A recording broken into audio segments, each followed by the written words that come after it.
Hello everyone, welcome back to little Chottu. നമ്മളിന്ന് ചോട്ടുവിൻ്റെ daily skin care റൊട്ടീനാണ് കാണാൻ പോകുന്നത്. ഇത് ചോട്ടുവിൻ്റെ ഷാമ്പു ആണ്. നമ്മളൊരു 2 വീക്സ് ഒക്കെ കൂടുമ്പോൾ കുളിപ്പിക്കുമ്പോൾ, വീട്ടിൽ വെച്ചിട്ട് കുളിപ്പിക്കുമ്പോൾ ഇതാണ് യൂസ് ചെയ്യുന്നത്. ഇതവൻ്റെ മരുന്നുകളാണ് കേട്ടോ. കഫ് സിറപ്പും പിന്നെ ന്യൂട്രീഷൻ ടാബ്ലറ്റും ആണ്. പിന്നെ വെറ്റ് വൈപ്സ് ഉണ്ട്. വെറ്റ് വൈപ്സ്, പിന്നെ അവൻ്റെ ചീപ്പ്, അവൻ്റെ പൗഡർ. ഇത്രയാണ് നമ്മളവൻ്റെ പ്രോഡക്ട്സ് എന്ന് പറയുന്നത് ഡെയിലി സ്കിൻ കെയറിൻ്റെ. പിന്നെ ഇതേ ആൾക്ക് സ്കിൻ കെയർ എന്ന് പറഞ്ഞ പ്രോഡക്ട്സ് എടുത്തപ്പോൾ തന്നെ ആൾ ഓടിയിട്ടുണ്ട്. അവന് തീരെ ഇഷ്ടമല്ല നമ്മൾ ഇങ്ങനെ കോംബ് ചെയ്യുന്നതും പൗഡർ ഇട്ട് കൊടുക്കുന്നതും ഒന്നും അവന് ഇഷ്ടമല്ല. പക്ഷേ ഷിറ്റ്സു പപ്പി ആകുമ്പോൾ ഷിറ്റ്സു ആ ഒരു ഇനത്തിലുള്ള ഡോഗ്സിന് നമ്മളതൊക്കെ ചെയ്തില്ല എന്നുണ്ടെങ്കിൽ അവർ മെയിൻറ്റെയിൻ ചെയ്യാൻ പറ്റില്ല. പെട്ടെന്ന് തന്നെ ഹെയറൊക്കെ ക്ലോട്ട് ആവും, അങ്ങനെ ഇഷ്യൂസൊക്കെ വരും. ഇവൻ അടങ്ങിയിരിക്കാത്തതുകൊണ്ട് തന്നെ ഷൂട്ട് ചെയ്യുന്നതിന് കുറച്ച് ബുദ്ധിമുട്ടുണ്ടായിരുന്നു. ഞാൻ നല്ല കഷ്ടപ്പെട്ടിട്ടാണ് ഇത് ഷൂട്ട് ചെയ്യുന്നത്.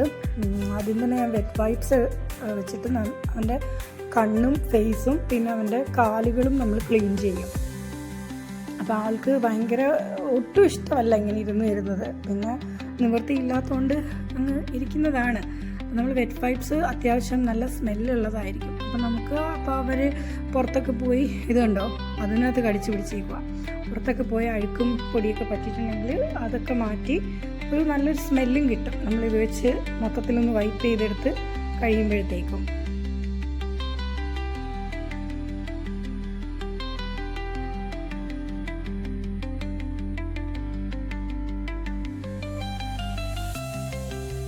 ഇവനിങ്ങനെ മലർത്തി കിടത്തി കഴിഞ്ഞാൽ ആൾ കുറച്ച് നേരമൊക്കെ അനങ്ങാതിരുന്നോളും, വലിയ കുഴപ്പമില്ലാതിരുന്നോളും. നമ്മൾ നേരെ ഇരുത്തിയാൽ കിടന്നിങ്ങനെ പഠിച്ചുകൊണ്ടിരിക്കും.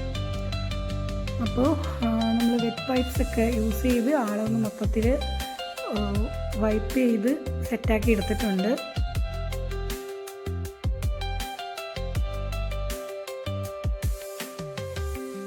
നെക്സ്റ്റ് ചെയ്യുന്നതെന്ന് പറഞ്ഞാൽ പൗഡർ ഇടുക എന്നുള്ളതാണ്. അപ്പോൾ അത് ഇവൻ ഒരുപാട് നല്ല ഹെയർസ് ഉള്ളതുകൊണ്ട് തന്നെ അതൊരു ടാസ്ക്കാണ്. നമ്മളിങ്ങനെ വെറുതെ കുടഞ്ഞിട്ട് കഴിഞ്ഞാൽ അത് അവൻ്റെ സ്കിന്നിലൊന്നും പറ്റൂല. അപ്പോൾ നമ്മളിങ്ങനെ ഹെയർസ് ഇങ്ങനെ വകഞ്ഞ് മാറ്റിയിട്ട് ആ സ്കിന്നിൽ മാത്രമായിട്ടിങ്ങനെ കൊട്ടിക്കൊടുത്തിട്ട് അതൊന്ന് മസാജ് ചെയ്ത് അവിടെ അബ്സോർബ് ചെയ്യിപ്പിക്കണം. എന്നാൽ മാത്രമേ ഇത് അവന് നമ്മളിട്ടത് കൊണ്ട് പ്രയോജനമുള്ളൂ. പിന്നെ ഇവന് ഞാൻ നേരത്തെ പറഞ്ഞാൽ ഇവന് ബ്രീത്തിങ് ഡിഫിക്കൽറ്റി ഒക്കെ ഉണ്ട് ചില സമയത്ത്. അപ്പോൾ അതുകൊണ്ട് ഈ പൗഡർ ഭയങ്കര മൈന്യൂട്ട് പാർട്ടിക്കിൾസാണ്. അപ്പോൾ അവന് മൂക്കിലൊന്നും പോകാതെ നമ്മൾ സൂക്ഷിക്കണം. അവന് അങ്ങനത്തെ ബുദ്ധിമുട്ടുണ്ടാവാതിരിക്കാൻ നമ്മൾ ശ്രദ്ധിക്കേണ്ടതാണ്. അപ്പോൾ ഇതൊരു വലിയ ടാസ്ക്കാണ്. നമ്മൾ മൊത്തം ഹെയർസും ഇങ്ങനെ വകഞ്ഞ് മാറ്റിയിട്ട് ഓരോ പാർട്ടിലായിട്ട് കുറേശ്ശെ പൗഡർ നമ്മൾ ഇട്ട് കൊടുത്തിട്ടാണ് പിന്നെ നമ്മൾ കോംബ് ചെയ്യുന്നത്. കാരണം ഈ പൗഡർ ഇടുമ്പോഴുള്ള ഗുണം എന്താ വെച്ചാൽ, ഒന്നാമത്തത് നല്ല ഫുൾ ടൈം നല്ല ഫ്രഷ് ആയിട്ടുള്ള ഇത് സാൻഡൽവുഡ് സ്മെല്ലാണ്. നമുക്ക് ആ ഫ്രഷ് ആയിട്ടുള്ളൊരു സ്മെല്ല് കിട്ടുന്നതോടൊപ്പം തന്നെ അവൻ്റെ ഹെയർസൊക്കെ നല്ല സ്മൂത്ത് ആവും. പൊതുവേ ചോട്ടുവിൻ്റെ ഹെയർസ് ഇത്തിരി ഒന്ന് റഫ് ആവാറുണ്ട്. ഒരു 2 ഡേയ്സ് നമ്മൾ ഈ പൗഡർ ഇടാതിരിക്കുമ്പോൾ നമ്മൾ കോംബ് മാത്രം ചെയ്താലും ഒരു റഫ്നെസ് ഫീൽ ചെയ്യാറുണ്ട്. അപ്പോൾ ഈ പൗഡറും കൂടി ഇട്ട് കഴിയുമ്പോൾ കുറച്ചും കൂടി സ്മൂത്ത് ആയിട്ടുള്ള ഒരു ടെക്സ്ചറിൽ അവൻ്റെ ഹെയർസ് ഇരിക്കുന്നത് കാണാൻ പറ്റും. പിന്നെ നല്ല ഓർഡറായിരിക്കും, നല്ല മണമായിരിക്കും. ഈ പൗഡറിൻ്റെ ഒരു സാൻഡൽവുഡിൻ്റെ സ്മെല്ല് നമുക്ക് നന്നായിട്ട് കിട്ടും. അപ്പോൾ നമ്മൾ പൗഡർ ഇട്ട് കൊടുത്തതിന് ശേഷം ആണ് നമ്മൾ കോംബ് ചെയ്യുന്നത്. അപ്പോൾ ഇവനെ കോംബ് ചെയ്യുമ്പോൾ വലിയ കുഴപ്പമില്ല. കാരണം എനിക്ക് തോന്നുന്നു അവന് നല്ല ഒരു മസാജിങ് എഫക്റ്റ് ആയിരിക്കും കോംബ് ചെയ്യുമ്പോൾ കിട്ടുന്നത്.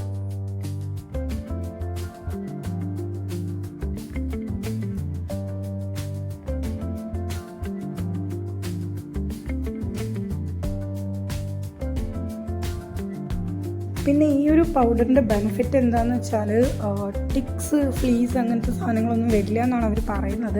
ഞാനിപ്പോൾ യൂസ് ചെയ്ത് തുടങ്ങിയിട്ട് കുറച്ച് ദിവസം ആയിട്ടുള്ളൂ. അപ്പോൾ നമുക്ക് കുറച്ച് പോകെ നമുക്ക് നോക്കാം എങ്ങനെയാണെന്നുള്ളത്. അതിനിപ്പോൾ ചെറിയ രീതിയിൽ ഇച്ചിങ് ഒക്കെ കാണുന്നുണ്ട്.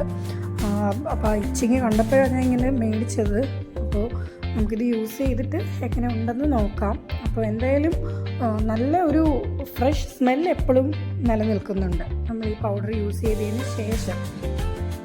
അപ്പോൾ പിന്നെ അതുപോലെ നിങ്ങൾക്ക് തന്നെ കാണാൻ പറ്റും, ഇതിൽ നമ്മൾ കോംബ് ചെയ്യുന്നതിന് മുന്നേ ഉള്ള അവൻ്റെ ആ ഹെയറിൻ്റെ ടെക്സ്ചറും അതുപോലെ നമ്മൾ പൗഡർ ഇട്ടിട്ട് കോംബ് ചെയ്ത് കഴിയുമ്പം അത് കുറച്ചും കൂടി ഒന്ന് സ്മൂത്ത് ആവും, കുറച്ചും കൂടി ഭംഗിയാവുന്നുണ്ട്. അപ്പോൾ പിന്നെ ചില സമയങ്ങളിൽ ഇപ്പോൾ ഈ താടിയുടെ താഴത്തെ ഭാഗത്തെ രോമമൊക്കെ നന്നായിട്ട് നനഞ്ഞിരിക്കും. കാരണം ഇവൻ വെള്ളം കുടിച്ചിട്ട് ഇവർക്ക് കുറേ ഹെയർസ് ഉള്ള കാരണം വെള്ളം കുടിച്ചിട്ട് അതെല്ലാം കൂടിയിട്ട് ബോഡിയിലൊക്കെ ആകാൻ ചാൻസ് ഉണ്ട്. കൂടുതലും നനഞ്ഞിരിക്കും. പിന്നെ മുറ്റത്ത് മഴ സമയത്തൊക്കെ പുറത്തിറങ്ങി പോയിട്ട് പുറത്ത് പുല്ലുണ്ട്, ആ പുല്ലിനകത്ത് പോയങ്ങ് കിടക്കും ആൾ.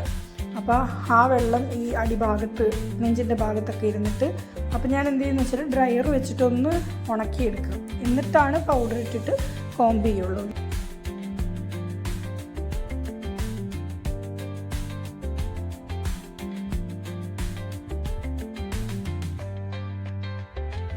അപ്പോൾ ഇതൊക്കെയാണ് നമ്മുടെ ഡെയിലി സ്കിൻ കെയർ റുട്ടീനായിട്ട് നമ്മൾ ചെയ്യുന്ന കാര്യങ്ങൾ.